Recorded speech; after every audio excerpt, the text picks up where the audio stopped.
Doctors had given her only a few months to live due to her severe malnutrition and the presence of definite signs of hydrocephalus, which had not been addressed at any point due to the fact that she had been abandoned by her mother and that there were inadequate means to treat her.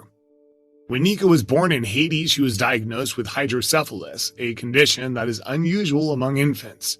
It's a disorder that affects the hemispheres of the brain as well as the entire head, causing it to grow greatly in size as a result of an excessive buildup of cerebral spinal fluid in the brain.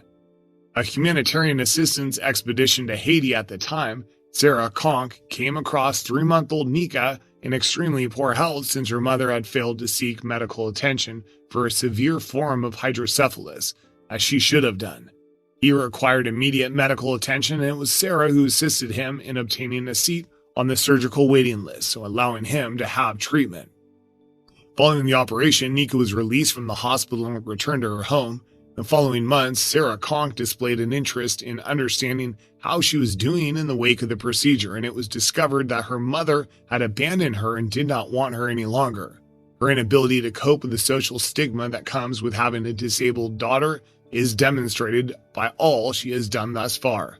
In addition, he lacked the financial wherewithal to provide for her needs.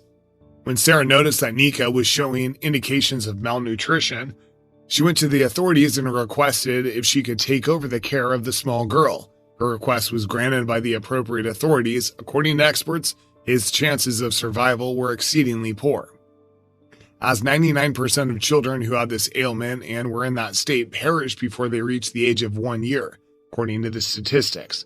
Aside from that, the medical resources available in Haiti are extremely restricted. Sarah was adamant about not abandoning her, so she chose to fight for the life of the little Haitian girl, taking on the role of her adoptive mother and moving her to the United States in order for her to receive medical care for her terminal illness. Finally, despite all expectations, Nika is still alive and has made considerable leaps forward throughout the course of the previous year. While in graduate school, Sarah felt a calling to work as an advocate for children with disabilities in Haiti, where she had previously lived. When she moved out to the United States to Haiti in 2013, she worked as a recreation therapist for a children's medical facility there for 2 years before returning to the States. During her time in the field, Sarah had the opportunity to work with a varied spectrum of families and their children, including one particularly remarkable youngster named Nika. When a young woman called Sarah arrived at her place of employment with a 3-month-old baby girl named Nika in her arms in January 2014, Sarah was taken aback. Sarah was able to identify the child right away. Nika's cerebral spinal fluid accumulated on her brain as a result of a highly critical brain disease, necessitating her admission to the hospital for observation. Nika's head was swelled and inflated, and she needed to be sent to the hospital immediately for emergency treatment. Nika's birth mother, on the other hand, appeared to be more concerned with the stigma associated with underprivileged children than she was with giving her the care she required. She was only allowed to leave the house when her mother wrapped her up in blankets to keep her hidden from the rest of the family and the rest of the world. Unfortunately, in Haiti, this is not an uncommon incident to occur. Many people think that persons who have disabilities are cursed, and that everyone who comes into contact with them will be affected as a result of their presence. Sarah also learned that Nika's birth mother had attempted to abort the pregnancy by consuming poison, and that she had gone so far as to try to sell Nika to the government for research. Nika and her mother continued to work with Sarah, but Sarah could not help but notice that the newborn had lost even more weight and was now very emaciated. Despite her efforts, she realized that Nika wasn't starving as a result of her illness, but rather as a result of her mother's carelessness in feeding her daughter. The following day, Sarah felt compelled to pay a visit to Nika at her birth mother's house when a sudden need to do so struck her. She made a surprising discovery while she was there that would change the path of her life forever. In the field of mental health, Sarah Conk is a certified therapeutic recreation specialist. She's 28 years old and works in the field of therapeutic recreation. When Sarah was in grad school, she discovered a passion for advocating for children in Haiti who are suffering from physical or mental disabilities. Sarah went from Louisiana to Haiti the next year, where she began working as a missionary at Danita's Children's Medical Center, where she continues to work now. Nika, a 3-month-old infant girl, was brought into the medical center by her young mother in January 2014. When Nika was born, she was diagnosed with hydrocephalus, a condition characterized by an accumulation of cerebrospinal fluid on the surface of the brain, causing the head to balloon. Unfortunately, Nika's birth mother treated her as if she were a shameful secret, rather than a kid in desperate need of medical attention when she was severely undernourished. Whenever she took Nika out in public, she would wrap her in blankets and hide her face in order to prevent the rest of the world from seeing who she was hiding from.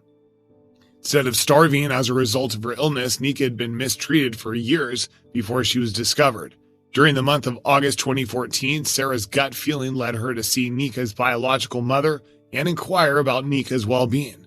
Much to Sarah's amazement, she found Nika all alone in the house, lying on top of a rice sack and surrounded by debris, which she found to be extremely disturbing. She weighed 6 pounds when she was 11 months old, with several of those pounds being made up of fluid buildup from her birth. According to the World Health Organization, those who are disabled in Haiti are stigmatized and discriminated against. Nika's biological mother did everything in her power to shield her daughter from being teased by other children. Her other criminal record includes being a prostitute and attempting to end her pregnancy by taking poison while still pregnant. Finally, Sarah was successful in convincing Nika's biological mother to allow her to adopt Nika and provide her with the care she so much needed and deserved. Nika was adopted by Sarah and her family. During the first week Nika was in care, it dawned on me how neglected and hungry this little darling little child had been. According to Sarah's website, Little Warrior Nika, the stress on her body was causing her internal organs to begin to shut down. In Nika's case, 99.99% of babies who are diagnosed with her condition die before they reach the age of 1. It was a miracle that she had managed to overcome such harrowing conditions to become a professional success. In contrast, doctors told Sarah that Nika was dying and recommend her to hold out hope for a miracle to happen. Her own words describe how she was able to survive miracle after miracle and continue to live. After 6 months of giving Nika with round-the-clock care, Sarah was finally appointed as Nika's legal guardian in February 2015, after which she was formally adopted. She made a promise to herself that she would take good care of herself for the rest of her life, and she kept that promise. Sarah's spouse Stephen on the other page of her efforts to provide Nika with a safe and loving home. This snapshot really reflects how kind and sweet Stephen is with Nika. She says of the photograph, "I'm not sure where I'd be right now if it weren't for his assistance." Nika's now been welcomed into a kind and caring family with whom she may celebrate holidays and major life milestones together. Take a peek of this incredible transformation. During her second neurosurgery, a VP shunt was implanted, which dramatically improved her overall quality of life and reduced her hospitalizations. During the procedure, her head circumference reduced by more than 2 inches, and she lost approximately 5 pounds in fluid weight in the process. Nika tried out her new standard in physical therapy today, which brought tears to her eyes. She was overjoyed with it. Sarah's a published author. The fact that she was not expected to survive the hunger didn't stop her from standing. It was believed that she would not thrive after having her untreated for such a lengthy period of time. However, she was able to keep her head above water today. Having a big section of her brain removed was not intended to allow her to function, but God. After hearing Sarah and Nika's story, thousands of people all across the world have joined together to show Nika that she is deserving of having her rights fought for, prayers offered and adored.